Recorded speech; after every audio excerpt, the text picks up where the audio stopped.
My name is Luke Weinstein. I am currently a faculty in the management department of the business school here at UCONN, but I've only been that for a few years. Prior to that, I have been an entrepreneur, a serial entrepreneur, international business person.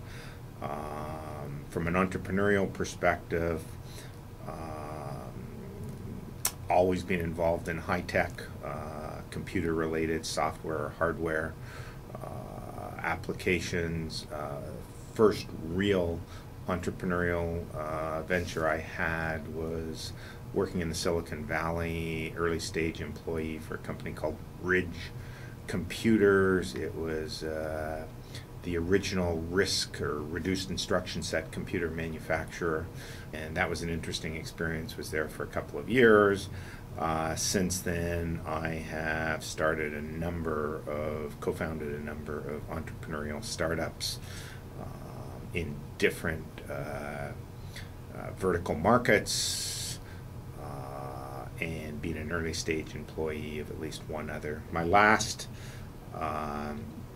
startup was I co-founded with a good friend of mine a software company that worked in the financial space, where we used smart card technology to replace cash. And 100% of our business for the first 3 years was by design focused on Russia and the former Soviet Union, specifically company towns, places like company towns, oil companies in Siberia. That was an interesting company. We built it up over 3 years. Our suppliers, who were an international set of suppliers, US, European suppliers, asked us to bring our technology, which they recognized as some of the best in the world, outside of Russia, and we started opened up a branch here in the United States, actually in Middletown, Connecticut, and we became the #1 player in our space worldwide. Again, going after closed systems like company towns, except in this particular case, the closed systems were places like college campuses, corporate campuses, military bases, etc. And we built it up, and we were then acquired by Fujitsu. After that, I decided to try something different, went back to school, got my PhD, and then was asked by the university to be the director of the Innovation Accelerator. When I was younger, I always thought I would run a business. I didn't think in terms of an entrepreneurial business, but one of the things I did after I graduated out of university was, rather than work, I traveled a lot. I had, one of the things with being an entrepreneur is having confidence in your own ability. I traveled a lot. I ended up in places, ran out of money, got jobs, worked 6 months for a year, saved enough money to do some more traveling, and I did that through Africa and part of Asia for about 6 years, and in that process I worked with small international type startups in different countries. I've always been interested in technology, and in the technology field,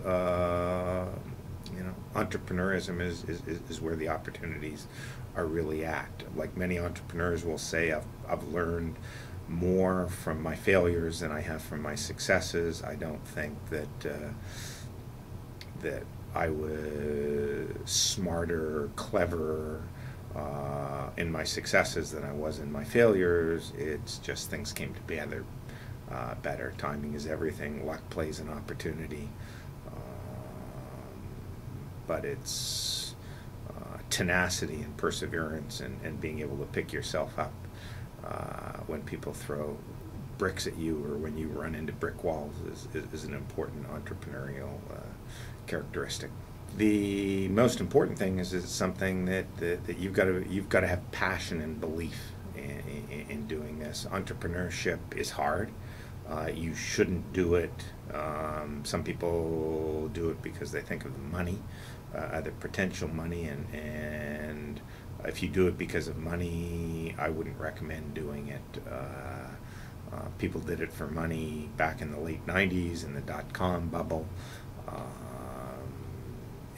but the substance wasn't really there.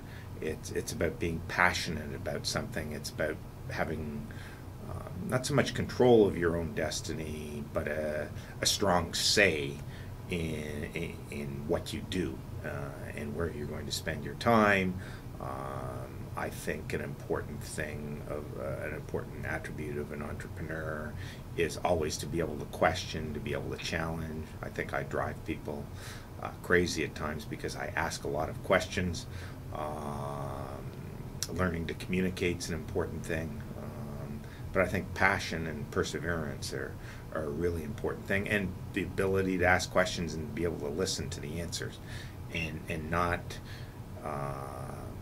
converge on the simple, obvious answer, but to look and delve deeper and think of how you can change things and make things better and different. Often great ideas come from observing how you go through life and seeing what doesn't work or frustrates you, because the things that can frustrate you are things that potentially can frustrate lots of people.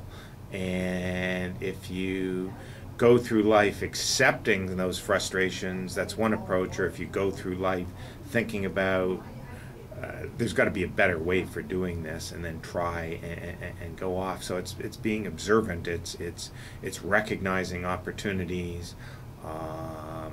That's the one thing. The other thing is it's tough to do it on your own. So develop a network of like-minded people.